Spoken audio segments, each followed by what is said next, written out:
สุดหมายปองน้องอยู่ไสอยู่ไสลีอยู่ไส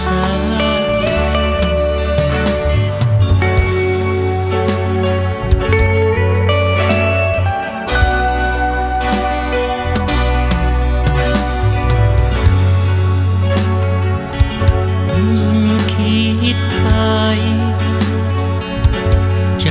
โศกสันผูกสัมพันธ์มา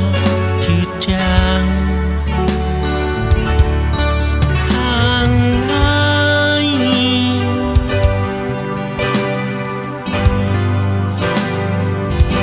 สุดสายใจ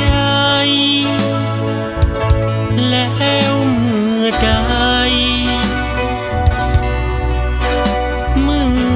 ใดน้องจะความหวัง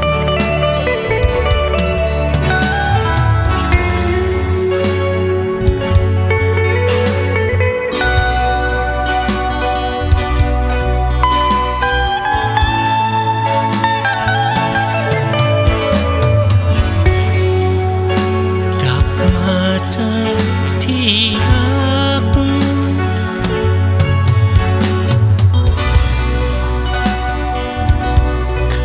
รักกันใหม่เรื่องแล้วไปเป็นเพียงความหลัง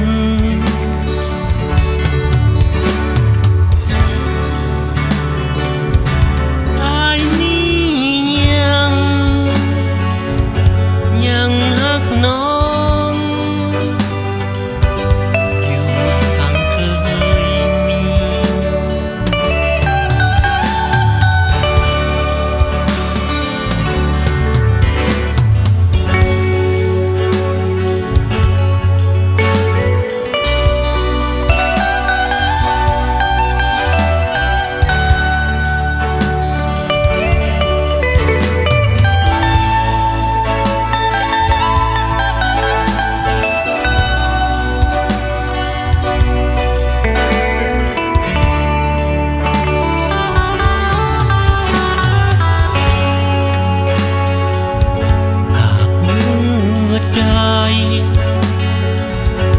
น้องกับพัน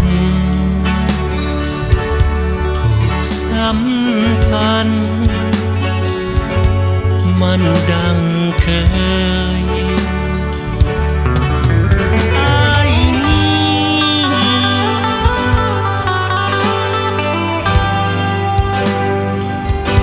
จะขอมีแต่